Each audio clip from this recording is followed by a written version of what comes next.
नारद जी बोले। ऐसा कहकर भगवान विष्णु मछली का रूप धारण किया विंध्याचल पर्वत पर तप कर रहे महर्षि कश्यप की अंजलि के जल में जा पहुंचे। महर्षि कश्यप ने दया करके उसे अपने कमंडल में रख लिया। जब उसने बड़ा रूप धारण किया तो उन्होंने उसे कुएं में डाल दिया। जब कुएं में भी न समा सकी तो उन्होंने उसे तालाब में फेंक दिया, और जब वह तालाब में न आ सकी तो उन्होंने उसे समुद्र में डाल दिया। वह वहां पर भी बढ़ने लगी। फिर उस मत्स्य रूपी नारायण ने उस शंखासुर को मार डाला। पश्चात शंख को हाथ में लेकर बद्रीवन में आ पहुंचे। बद्री नारायण में आकर उन्होंने सब ऋषि व महर्षियों को बुलाकर आज्ञा दी कि पानी में इधर उधर फैले हुए वेदों को ढूंढो और उन्हें शीघ्र मिलाकर मेरे पास लाओ, तब तक मैं देवताओं के साथ श्री प्रयागराज में ठहरा हूँ। इसके बाद सब ऋषि महर्षियों ने इन सब बीजों सब वेद मंत्रों को ढूंढ निकाला। उन वेदों में से जो भाग जिस जिस ऋषि को मिला वह उसी का हो गया। उस भाग के उसी दिन से वह ही ऋषि कहलाए। सब वेदों को लेकर ऋषिमहर्षि प्रयागराज में आए और उन्होंने वे सब भगवान विष्णु व ब्रह्मा जी को समर्पित कर दिए। ब्रह्मा जी वेदों को पाकर बड़े प्रसन्न हुए। उन्होंने देवताओं और ऋषियों के साथ अश्वमेध यज्ञ किया।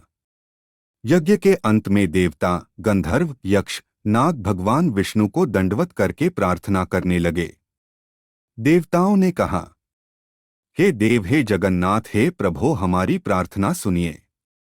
हम लोगों के हर्ष का समय है, इसलिए आप हमें वरदान दीजिए।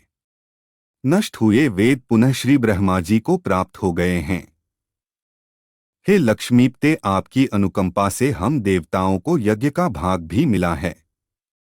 यह स्थान आपके प्रसाद से आज पृथ्वी भर में सर्व प्रधान पुण्य को बढ़ाने वाला, मुक्ति तथा भक्ति को प्रदान करने वाला हो, ब्रह्महत्या आदि पापों का नाश करने वाला, परम पवित्र और अक्षय फल देने वाला हो। यह वरदान हमें दीजिए।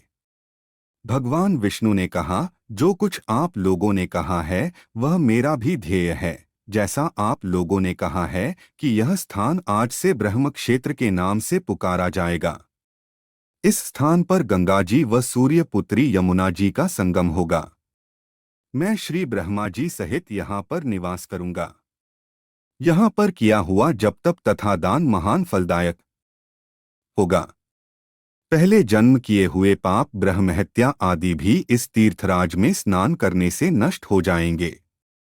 जो लोग अपने पिता आदि को वहां लाकर तर्पण व श्राद्ध करेंगे, उनके पिता मेरे स्वरूप को प्राप्त करेंगे, वह तीनों प्रकार की मुक्ति को प्राप्त करेंगे। मकर संक्रांति पर माघ मास में प्रातःकाल यहाँ आकर स्नान करने वालों के दर्शन मात्र से ही सब पाप मिट जाते हैं, ठीक उसी तरह जिस तरह सूर्य के तेज से अंधकार का नाश हो जाता है। हे मुनीश्वर, मेरे वचन ध्यान से सुनिए।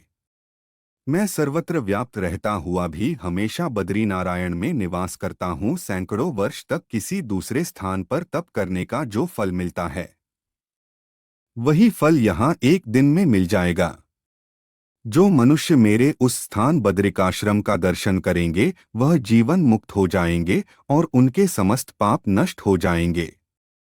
सूत जी बोले। ऐसा कहकर भगवान विष्णु अंतर्ध्यान हो गए और देवतागण भी अपने अंशों को वहीं छोड़कर चले गए। जो मनुष्य कथा को श्रद्धा पूर्वक सुनते वह श्री प्रयागराज व बद्रिकाश्रम जीने व स्नान करने के समान फल प्राप्त करते हैं। जय श्री कृष्ण।